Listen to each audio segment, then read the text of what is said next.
श्रुतस्वाध्यायेन सुविदितरहस्यो विभुवर प्रशस्त्या शास्त्राणां सुषमतरसम्पादनश्रुति महाप्रज्ञपूज्यो जिनपति स्वरूपो गुरुवर। मैं आत्मा में विश्वास करता हूँ और प्रत्येक व्यक्ति कोई आत्मा में विश्वास करता है, कोई परमात्मा में विश्वास करता है। नाम अलग अलग हो सकते हैं, पर सब नाम का सारांश निकाले तो यह है कि हम चेतना में विश्वास करते हैं, ज्ञान में विश्वास करते हैं। पदार्थ हमारा ध्येय नहीं है, पदार्थ हमारी उपयोगिता है। जीने के लिए रोटी चाहिए, पानी चाहिए, हमारी उपयोगिता है। हम पदार्थ से भिन्न हैं। इसीलिए सभी धर्मों में प्राय मिलता है कि मैं शरीर नहीं हूँ, मैं आत्मा हूँ, चेतना हूँ। चाहे कह दो मैं खुदा का अंश हूँ, चाहे कह दो ब्रह्म का अंश हूँ, कुछ भी भाषा हो सकती है। तात्पर्य एक ही है सबका कि मैं पदार्थ नहीं हूँ, मैं पदार्थ से परे हूँ और चैतन्यमय हूँ, ज्ञानमय हूँ, आनंदमय हूँ। ये मेरा स्वरूप है। आत्मा के बारे में दो धारणाएं दार्शनिक जगत में मिलती है। एक धारणा यह है कि एक ही आत्मा है और सब परमात्मा की सृष्टि एक ही आत्मा है। दूसरी धारणा यह है कि सब आत्मा समान है। नो हीने नो अतिरिक्ते, कोई हीन नहीं है, कोई अतिरिक्त नहीं है, सब समान है आत्मा। कोई छोटा नहीं, कोई बड़ा नहीं है। जहाँ आत्मा के स्वरूप का चिंतन है वहाँ छोटा बड़ा कोई नहीं है। ये छोटा बड़ा यह किसके आधार पर बना है? जिसके पास भूमि ज़्यादा है, जिसके पास धन ज़्यादा है, जिसके पास अधिकार ज़्यादा है, जिसके पास उद्योग ज़्यादा है और जिसके पास बाजार में प्रभुत्व ज़्यादा है, हम कहते हैं बड़ा आदमी है। जिसके पास नहीं है उसे हम कहते हैं छोटा आदमी है। यह एक सापेक्ष बात है और हमने ऐसा मान लिया। अगर सच्चाई पर जाएं तो इस दुनिया का निर्माण छोटे आदमी करते हैं, बड़े आदमी कभी निर्माण नहीं कर सकते। अगर मजदूर न हो तो इंजीनियर, आर्किटेक्चर नक्शा बना सकता है पर भवन नहीं बना सकता। हम देखते हैं बेचारे मजदूरों को कड़ी धूप में कड़ी मेहनत करते हैं, श्रम करते हैं, पसीना बहाते हैं। क्योंकि वे छोटे हैं इसलिए उनको मिलता भी थोड़ा है, और जो मालिक हैं वे बड़े हैं, इसलिए सारा श्रेय या सारी संपत्ति उनको मिल जाती है। हमारी व्यवहार में जगत में और व्यवस्था के जगत में हमने दार्शनिक सिद्धांतों को काम में नहीं लिया। दर्शन की बात केवल पुस्तकों तक सीमित रह गई, समाज की व्यवस्था में उसका उपयोग नहीं किया गया। यदि आत्मा एक है तो इतना अंतर नहीं होना चाहिए। सब आत्माएं समान है तो फिर इतना अंतर नहीं होना चाहिए जितना कि है। हमने समाज की व्यवस्था दर्शन के सिद्धांत के आधार पर नहीं की, अपने स्वार्थ और अपनी शक्ति के आधार पर कर दी। जिस व्यक्ति के पास शक्ति है, जिसके पास बुद्धि है, वह आगे आ गया, बड़ा बन गया, और जिसके पास बुद्धि कम है, चिंतन कम है, उसको हमने छोटा बना दिया। ये जो समाज व्यवस्था का जो आधार होना चाहिए हमारा स्वस्थ नहीं है, और इसीलिए स्वस्थ समाज नहीं बन रहा है। बीमार समाज है, रुग्ण समाज, जिसमें बीमारियां बहुत है और रुग्णता है।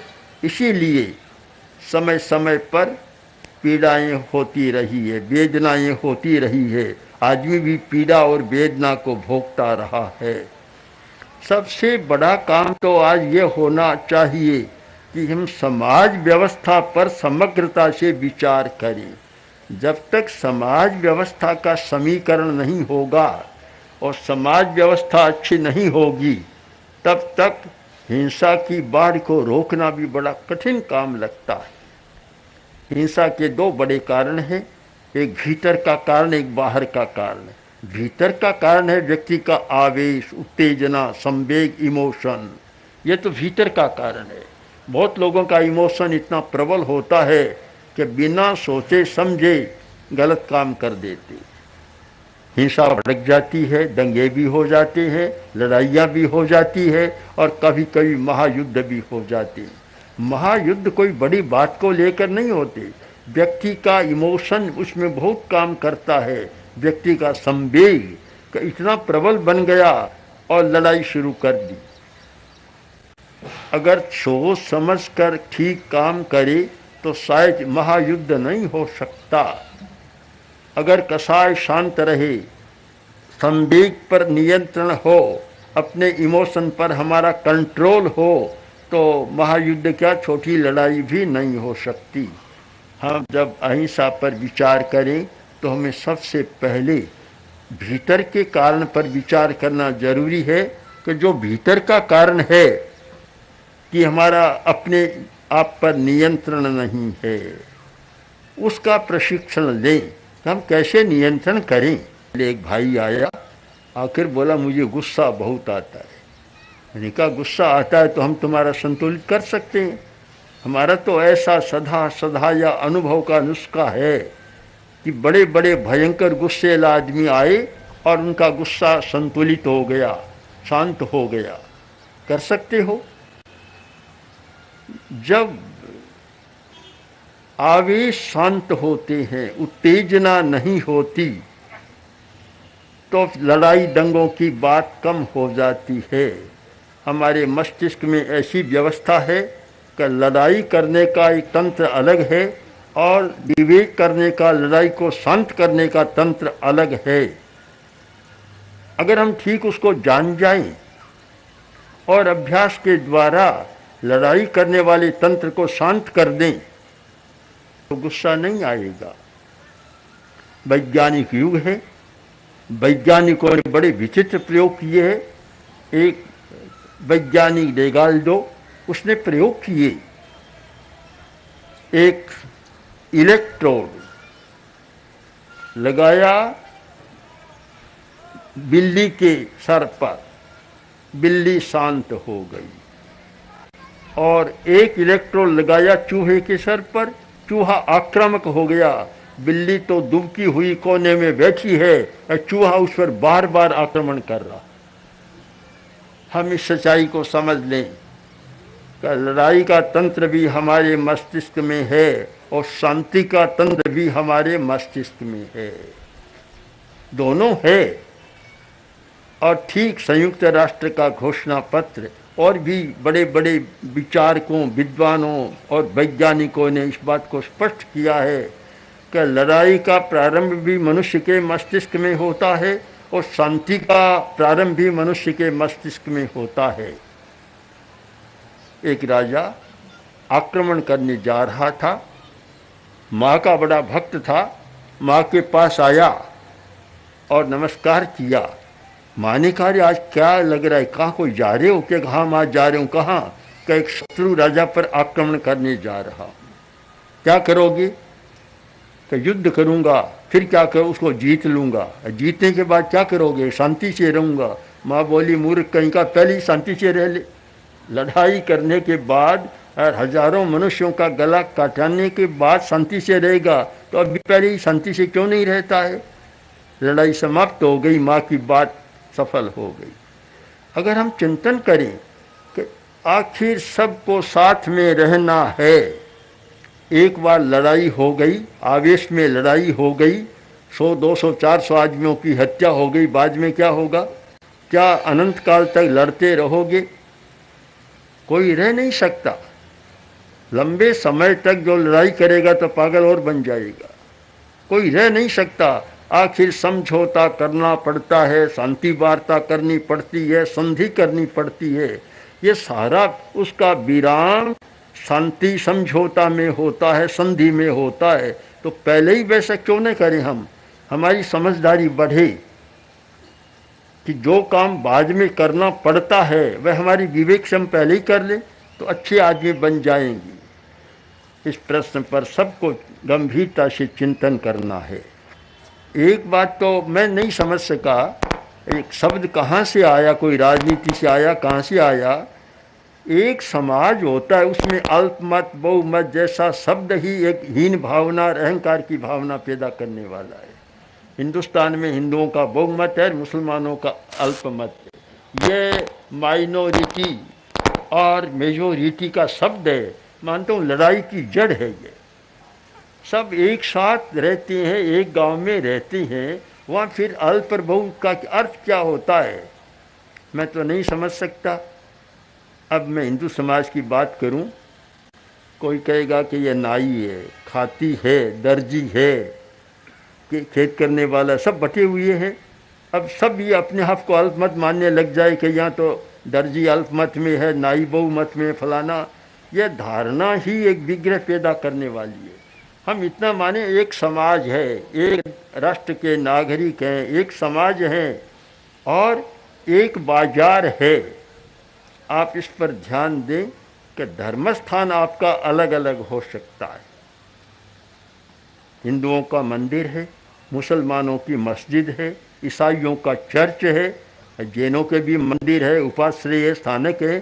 धर्मस्थान तो अलग अलग हो सकते हैं, बाजार कभी अलग नहीं होता। ऐसा है क्या मुमरा में कि यह तो मुसलमानों का बाजार है, ये हिंदुओं का बाजार, ये जैनों का बाजार? ऐसा है क्या? यहाँ कहीं भी नहीं हो सकता। बाजार एक होगा, जीवन हमारा एक साथ चलेगा। जीवन को कभी बांटा नहीं जा सकता, दुकान को भी बांटा नहीं जा सकता। धर्मस्थान अलग हो सकते हैं, दुकान अलग नहीं हो सकती। ऐसा तो नहीं होता कि हिंदू की दुकान पर हिंदू ही खरीदी करेगा, माल बेचेगा, लेगा, मुसलमान की दुकान पर मुसलमान करेगा। ऐसा तो नहीं हो सकता। मैंने तो मुंबई में देखा कि हिंदू और मुसलमान दोनों पार्टनर है, एक ही साथ में काम कर रही है, ईसाई भी साथ में काम कर रही है। ये जो यथार्थ है, सच्चाई है, इस सच्चाई को झुठलाने का प्रयत्न न करें। ये ऐसा नहीं होना चाहिए। आपको जीना साथ में है, अलग जी नहीं सकते। मैंने अहमदाबाद में जो मंदिर का बड़ा अधिकारी था या यात्रा का बड़ा अधिकारी, उनसे पूछा कि इस बार यात्रा छोटी क्यों की तुमने? तो उसने बताया कि ट्रक वाले आए नहीं, ट्रक कम मिले। क्यों? कि ट्रक वालों को यह आशंका है कि हम जाएंगे तो हमारे ट्रक तोड़ फोड़ में नष्ट हो जाएंगे, इसलिए आए नहीं। तो मैंने कहा देखिए, लड़ाई का प्रभाव किस पर पड़ता है? सब पर पड़ता है। यह नहीं कि लड़ाई का प्रभाव हिंदू पर पड़ता है, मुसलमान पड़ता है, जैन पर पड़ता है, बौद्ध पर पड़ता है। ऐसा नहीं होता, सब पर प्रभाव पड़ता है। समझदारी हमारी बढ़नी चाहिए कि हम समझौते के साथ काम करें। 2 दिन पहले ही नसीम खान आए और मैंने उनसे कहा कि जो हमने सोचा है और तुम भी साथ में एक काम करो। और हमने हिंदू नेताओं से भी बात की है कि 5-10 व्यक्ति, हर गांव के मुखिया लोग, कुछ हिंदू नेता और कुछ मुस्लिम नेता, आपस में मिलते रहें, समस्या पर विचार करते रहें, चिंतन करते रहें। जो भी उलझन आए वह उनको सुलझा ले, तो फिर ये लड़ाई दंगे की नौबत नहीं आएगी। ऐसा हो रहा है। जब हम यात्रा में आ रहे थे तो बाड़मेर जिला में हम गए। राजस्थान का एक बड़ा जिला है बाड़मेर जिला, और बाड़मेर जिला का एक नगर, औद्योगिक नगर बालोतरा, वहाँ हम गए तो सबसे पहले जो स्वागत का द्वार बना था वह एक मुस्लिम भाई ने बनाया था। आज भी हमारा सबसे पहले स्वागत किया तो कादिर भाई, इन्होंने पहले ही आया और इन्होंने स्वागत की बात की, वहाँ स्वागत रखा, तो स्वागत द्वार बना था। फिर हम गए, अहिंसा यात्रा निकली, उसमें सब लोग शामिल थे। फिर हमारी गोष्ठी हुई। गोष्ठी में उन्होंने बताया कि हमारे यहाँ कभी दंगा नहीं होता, कोई लड़ाई नहीं होती। हमने पूछा इसका कारण, तो उन्होंने बताया कि कुछ तो हम जो हिंदू जैन समाज के लोग और कुछ मुस्लिम समाज के लोग 5-10 लोग सारा निर्णय करते हैं। जो भी समस्या आती है, कभी ताजिया का समय आता है, कभी होली दिवाली का समय आता है, और कोई भी समस्या आती है, हम सब लोग साथ में बैठ लेते हैं, चिंतन कर लेते हैं, और जो भी हम लोग निर्णय करते हैं पूरे गांव को वह मान्य होता है। इसलिए कभी हमारे यहाँ दंगा नहीं होता। अगर ये परिपाटी, ये पद्धति हर नगर में, हर गांव में हो जाए कि कुछ व्यक्ति दो चार एक समुदाय के लोग वे साथ में बैठें, चिंतन करें और वे समस्या सुलझाएं और उनका मत पूरे गांव को मान्य हो जाए, तो शायद हिंदुस्तान से ये जातीय धार्मिक लड़ाई दंगे का नाम समाप्त हो सकता है। और जब तक ये लड़ाई दंगा रहेगा, आप विकास नहीं कर पाएंगे। सच मानो, कोई विकास नहीं कर पाएगा। हमने ये देख लिया, गुजरात की यात्रा में देखा कि क्या स्थिति बनती है, किस प्रकार बेचारे गरीब और दुखी बन जाते हैं, उनकी रोटी मुश्किल हो जाती है, नौकरियां छूट जाती है, काम धंधा बंद हो जाता है। एक भाई ने बताया कि हम लड़ाई में, अहमदाबाद नहीं, आसपास के गांव वाले कि हम लड़ाई में शामिल हो सकते थे और कर सकते थे, किंतु हमने ये अनुभव कर लिया कि एक बार लड़ते हैं तो 3 वर्ष तक हमारा काम ठप हो जाता है। ये समझ बढ़नी चाहिए कि हमारा काम धंधा ठप हो जाता है, गरीबी और बढ़ जाती है। एक और तो गरीबी को मिटाने का प्रयत्न, अशिक्षा, बीमारियों को मिटाने का प्रयत्न, और दूसरी तरफ लड़ाई में रस, दोनों में संगति नहीं है, बड़ा विरोध है। अगर आप शांति से जीना चाहते हैं, विकास करना चाहते हैं, आगे बढ़ना चाहते हैं, तो सिवाय शांति के कोई विकल्प नहीं, अहिंसा के सिवाय कोई विकल्प नहीं है। एक कहानी है, वो बड़ी मार्मिक कहानी है। एक परिवार जिसमें 20-30 लोग थे, बड़ा परिवार था, गरीबी में आ गया, बड़ी समस्या। बोले भाई अब क्या करें, रोटी मिलनी मुश्किल हो गई, करें क्या? तो जो परिवार का मुखिया था उसने कहा चलो सब कुल्हाड़ियाँ लोग जंगल में जाएंगे, लकड़ियाँ काटेंगे, ईंधन लाएंगे और अपना गुजारा करेंगे। चले 20-30 लोग एक साथ चले। जंगल में एक पेड़ आया, पेड़ के नीचे बैठे और अब योजना बनाई कि किसको क्या काम करना है।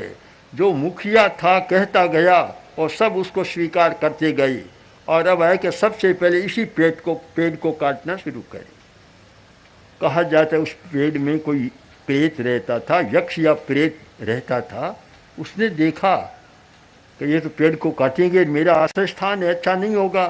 वह प्रकट हुआ, बोला भाई क्यों काटोगे पेड़ को, कि खाने को चाहिए, अगर मैं खाने को दे दूं तो फिर नहीं काटेंगे, तुम चले जाओ और तुम्हारे घर में जो हांडियां है रसोई में, जिसमें हाथ डालो तुम्हें धन मिल जाएगा।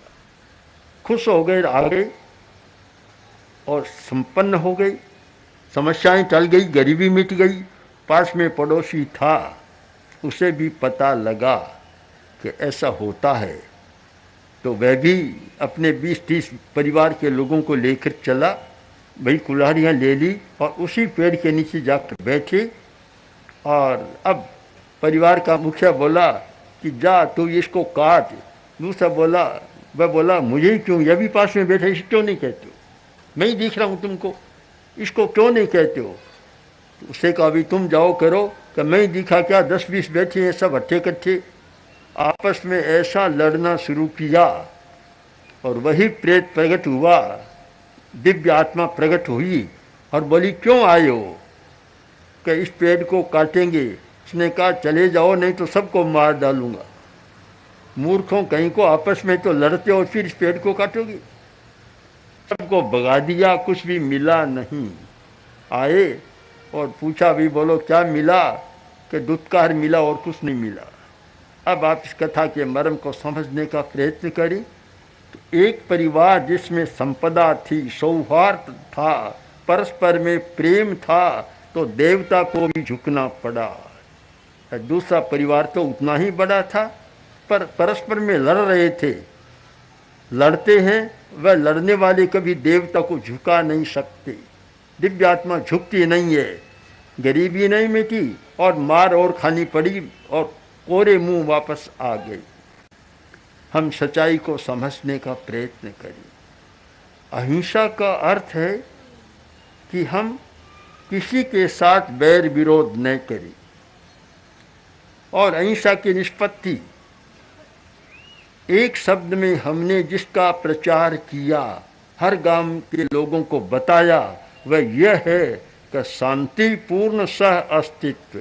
बस आप एक बात को स्वीकार कर लें, शांतिपूर्ण सह अस्तित्व, हमें साथ में रहना, सह अस्तित्व हमारा एक गांव में रहना, एक परिवार में रहना, एक घर में रहना, तो हमारा प्रवास, निवास, आवास शांतिपूर्ण होना चाहिए। लड़े नहीं, झगड़ा नहीं करें। तनाव कितना होता है, बीमारियां क्यों बढ़ती है, पागलपन क्यों बढ़ता है, तनाव के कारण। जब लड़ेगा तो तनाव बढ़ेगा। एक परिवार है और परिवार में भी लड़ाइयाँ होती है तो तनाव इतना बढ़ता है कि कुछ लोग तो भारी हो जाते हैं तनाव के कारण और बड़े बीमार पड़ जाते हैं। और कभी कभी तो ऐसा भी देखा कि इतना तनाव बढ़ा कि हार्ट अटैक हो गया, हार्ट फेल भी हो गया सारा।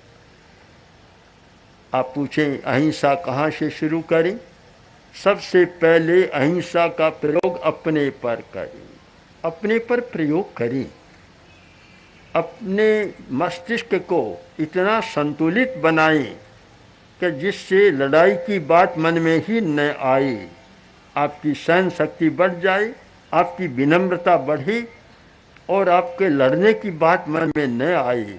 तो सबसे पहला प्रयोग अपने आप पर करें। और इस सारी बात को आज की भाषा में कहूँ तो आप तनाव मुक्त जीवन शैली को अपनाएं। ऐसी जीवन शैली बनाएं जिसमें कोई तनाव नहीं, टेंशन बिल्कुल नहीं, फ्री एकदम टेंशन से, तनाव न हो। और वह तनाव मुक्त कब हो सकता है आदमी? कि जब आवेश पर कंट्रोल करे। हम लोग कोरा प्रवचन नहीं करते, हम कोई कथाकार नहीं है, कोरे प्रवचनकार भी नहीं है। हमारा सबसे ज़्यादा बल है प्रयोग पर, और प्रयोग के द्वारा आदमी की चेतना को रूपांतरित किया जा सकता है, मन को बदला जा सकता है और भावना को ठीक किया जा सकता है। आदमी में इतना परिवर्तन हो सकता है। और हम कोई बात नहीं बता रहे हैं, सैकड़ों सैकड़ों हजारों भी कह सकते हैं व्यक्तियों को इस रूप में परिवर्तित होते हमने देखा है और प्रयोग किया है। तो आप भी प्रयोग की बात करें। कुछ ऐसे प्रयोग हैं, अध्यात्म के प्रयोग, योग विद्या के प्रयोग, कि जिन प्रयोगों के द्वारा आदमी बदल सकता है। और हमारा बदलने में बहुत विश्वास है। आदमी बदले, है जैसा न रहे। आपका विचार, आपका सिद्धांत, आपकी रुचि अपने पास रहे, वह आपका वैयक्तिक प्रश्न है। हमें इन दोनों दृष्टियों से विचार करना चाहिए, व्यक्ति और समाज। हमारी कुछ वैयक्तिकता है, हर आदमी अपनी रुचि के अनुसार, अपने विचार के अनुसार पूजा पाठ करने को स्वतंत्र है। किंतु जहाँ धर्म का नैतिक मूल्यों का प्रश्न है वहाँ कोई स्वतंत्र नहीं। कोई भी व्यक्ति ये नहीं कह सकता कभी नैतिकता मेरा धर्म नहीं है। वह बाजार का धर्म है, देश का धर्म है, समाज का धर्म है। नैतिकता सबके लिए मान्य है। यह तो नहीं हो सकता कि एक आदमी कहे, कोई पूछे मिलावट क्यों करता है, कि मेरी रुचि है, मेरा विचार है। ये बाजार में नहीं चल सकता, मान्य नहीं हो सकता। आपका विचार आपको मान्य हो सकता है, किंतु नैतिक मूल्य में अंतर नहीं हो सकता।